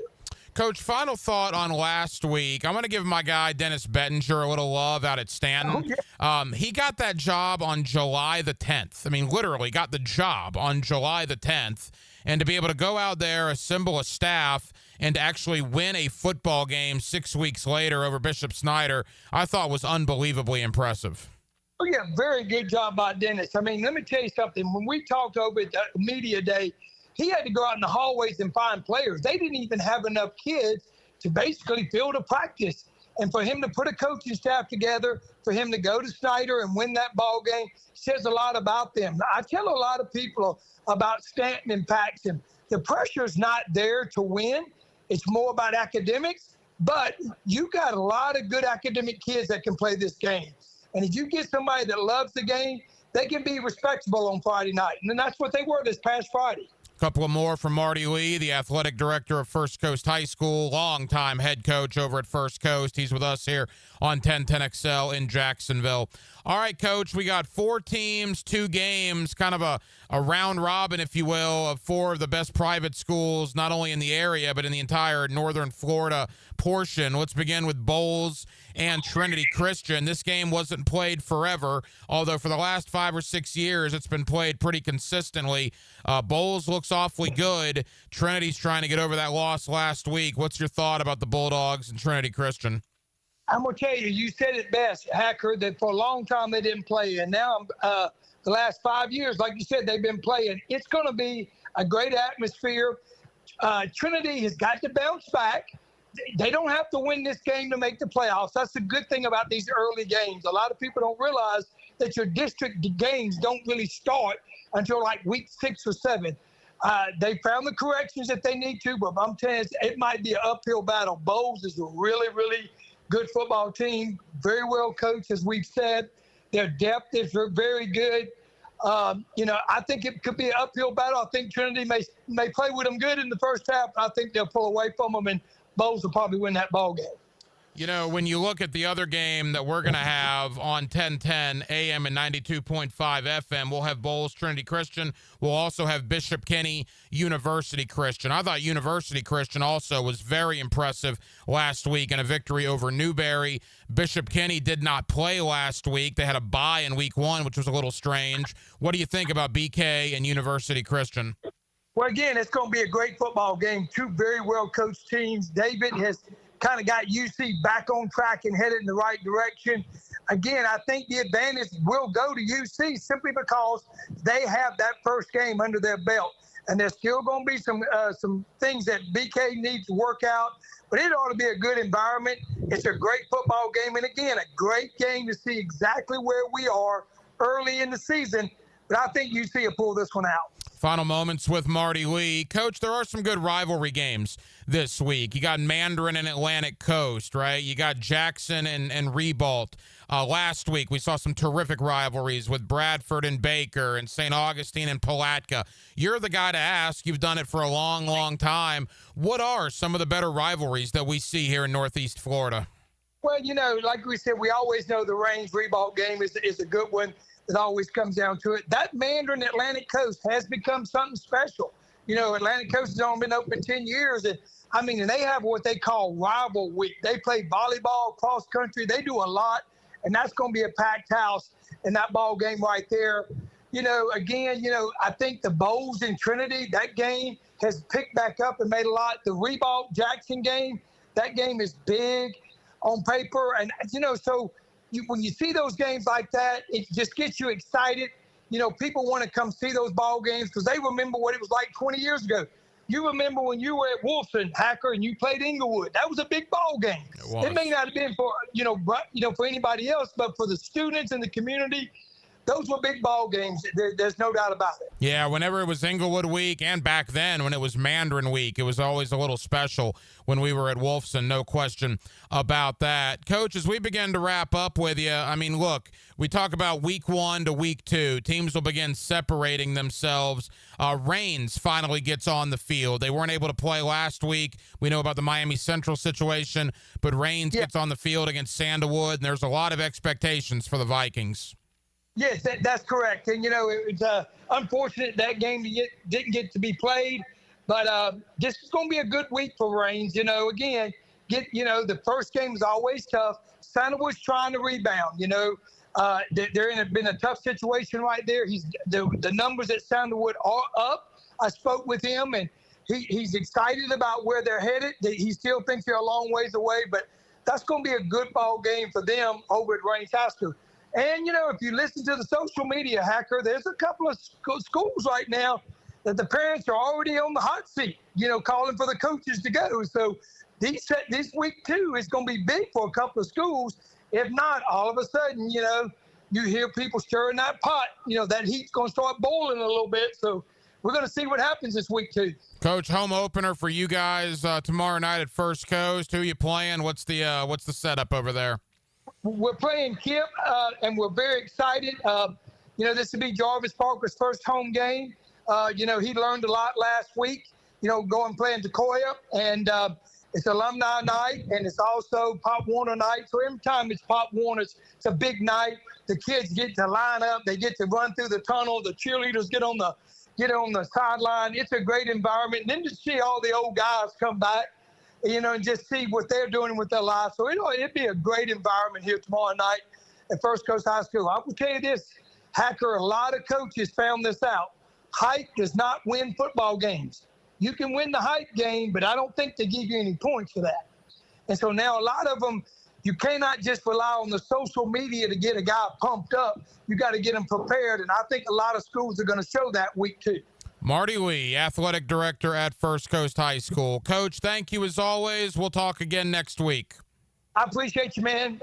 Thank you, and let's have a good Friday night. There you go. Marty Lee of First Coast with us here on 1010XL in Jacksonville. As again, Friday Night Lights tomorrow night. I will be on with Justin Barney on the Channel 4 and the 1010XL social media platforms beginning at 7 o'clock. We will take that show up to 9 o'clock. Friday Night Lights on 4 Plus and 1010XL, as we will have live reaction as games are going on from 7 o'clock to 9 o'clock, again, on the social media channels of both Channel 4 and 1010XL. And then I will skedaddle over here to the radio station, and we will do the Friday Night Lights radio show here on 1010XL and 92.5 FM after Bowles and Trinity and Bishop Kenny and University Christian both go final. It'll be a ton of high school football coverage on tomorrow night's docket. But that will just about do it, man. We did a lot of high school talk tonight, did a lot of college football talk tonight. Heck, we have 17 or had 17 football games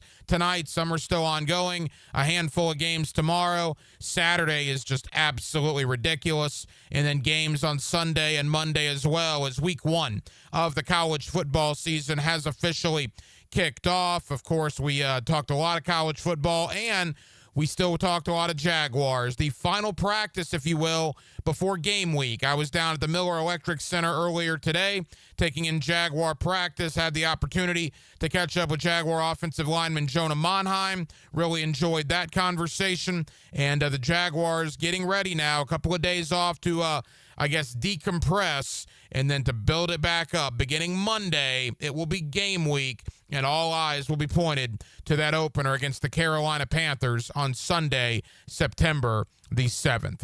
Well, that will just about do it. Again, crazy busy Thursday night here on Hacker After Dark. We have a ton of people to thank for the broadcast tonight. First and foremost, you. Again, we always appreciate you spending part of your Thursday evening with us here on Hacker After Dark. Thank you to my buddy Marty Lee, the athletic director at First Coast High School. Thank you to Jesse Simonton, longtime reporter of college football. Jesse's been doing it a long time. Always appreciate Jesse joining us. My buddy Brent Beard, you see him locally on First Coast News. You also get him weekly right here on Hacker After Dark as we broke it down with Mr. Beard. And Matt Hayes, you hear him on XL Primetime, and you read him at the USA Today as we did a deep dive into Florida State, Miami, and more as the college football season has arrived. And again, Jonah Monheim of the Jacksonville Jaguars. I talked with him after practice earlier today.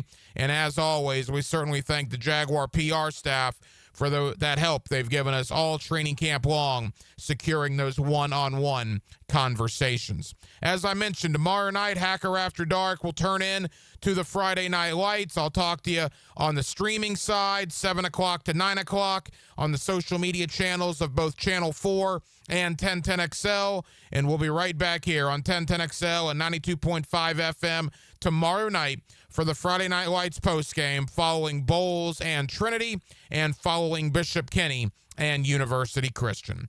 Dylan Denmark was your producer tonight. Dylan, great job as always. And in fact, Dylan and I will have the Gator Bites podcast tomorrow morning on the 1010XL social media platform. Be on the look for that about 8:15 tomorrow morning for the season debut of Gator Bites with myself and Dylan Denmark. I'm the hacker Ryan Green. And again, Jacksonville, thank you for spending part of your Thursday evening with us right here on Hacker After Dark, on 1010XL, and on 92.5 FM. So for all of us here on HAD, have a terrific remainder of your Thursday evening, and we will talk to you tomorrow night under the Friday Night Lights. Until then, good night, Jacksonville. Your play-by-play home of Bulls Bulldogs football is 1010XL. It's the home opener at Skinner Barco. The Bulldogs go for